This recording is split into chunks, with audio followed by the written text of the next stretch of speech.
Tymson, the New South Wales Chapter President, 1998 to 2000. So Candy, what was happening in your year as President? Well, my recollection is that during that time, that was when Sarah Cornelli was National President, and they were rolling out the accreditation, which was quite a big deal. Before then, there wasn't any formal accreditation in the organisation, and so there was a lot of politics, a lot of convincing of people that this was the right direction to go. And at the national level they did that brilliantly, and of course at a state level it was our role to make sure that people felt comfortable with the accreditation, that we were giving them the appropriate training and things that they needed to take it on. And of course it was a great success. So what was the highlight?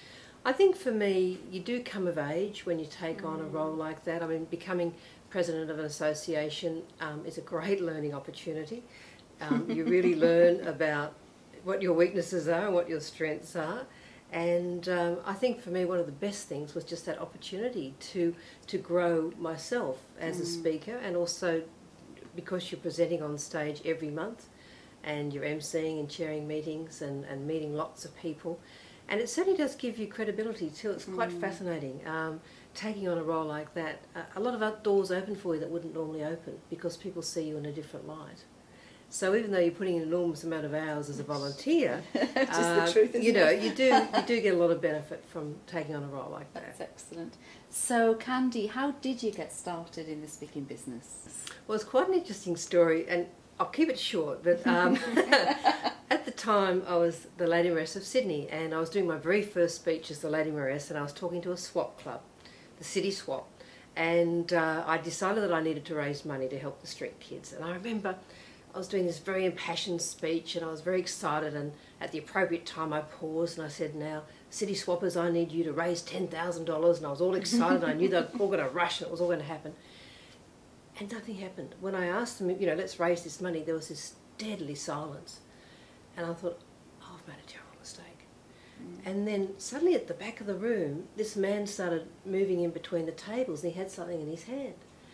And he said, "Here's my personal cheque, Lady Mayoress, to get you started." And it was Max Hitchens. Fabulous. And it was a very generous cheque. And after the meeting, Max actually said to me, "Have you ever considered being a professional speaker?" And I must confess, I didn't even know that such an occupation existed. So it was really through Max that I was introduced to the association, and of course the rest is history. So Candy, how did you develop your topic, and how did it evolve? Well, this is one of the great things about being involved in National Speakers. I started off with a topic which I thought would be perfect, which was about promotion and marketing, which is my background. But to be honest with you, nobody else was particularly interested in it. So, yeah, which is the way it goes. And a National Speaker colleague, Stephen Kaziki, said to me one day, "Look, you're an expert in communication. Why don't you do something about the differences between men and women?" And of course at that time that wasn't a popular topic, and I thought, oh, what differences? You know, this will be a very thin topic. But of course the more research you do, the more you discover that it actually is a major topic. So it was a good example of, again, NSAA being right there when you needed them, getting an idea for a niche topic and then building from that. So basically I present on communication, but one of my niches is the male-female differences. And that makes me stand out from other speakers. And I remember actually you did a double act. That's right. In fact, Stephen and I started off by, we did the male-female thing, and that worked very well.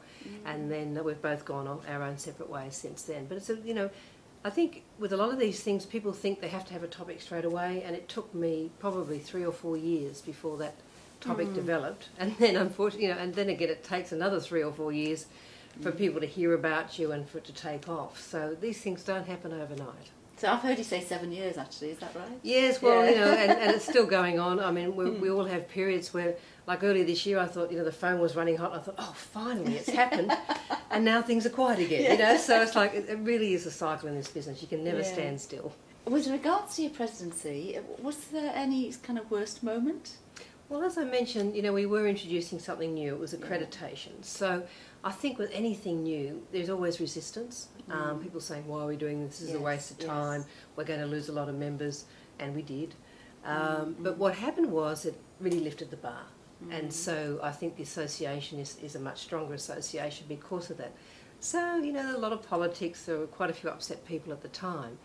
And But that's life, and it was such a wonderful opportunity, you know, to be involved in something that did turn out to be a controversial issue, and to manage it and to manage people and to work them through it, so that at the end of the day we got a very good result.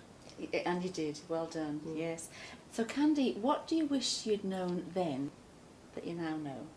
About speaking generally? Well, I think the main thing that I say to people is it takes a lot longer than you think it's going to. I think for most of us we think, oh, you know, 1 or 2 years and it'll all happen, and it doesn't. It does take a long time to get established. So my best advice to people is don't give up your day job too soon. And hang in there. Hang in there. And also don't get discouraged. You know, it really does take time, and just know that. Know that for everybody else it's taken a long time too. Because sometimes I think when you hear people speaking, you get the impression that it happened for them very quickly. And of course there are the lucky ones that it does.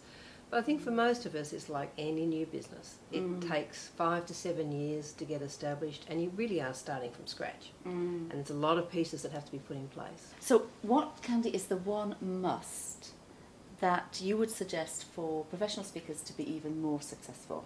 Marketing is the absolute key. I'm fortunate that that's my background. Even so, it still took me 7 years. I think you hear it said a lot. It's not the best speakers who get booked as the best marketers.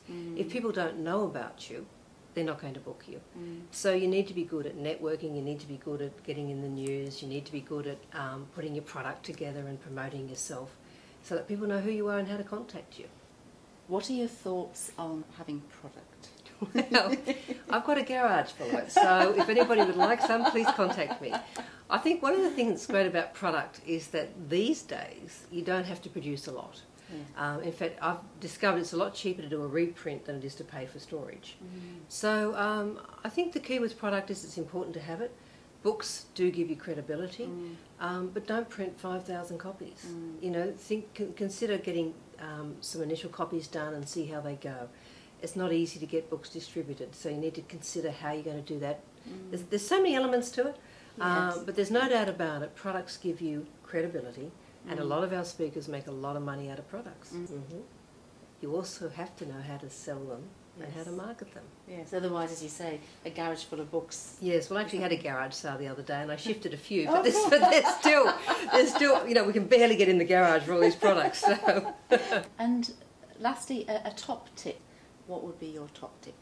Look, without a doubt, my top tip is to become active in National Speakers Association.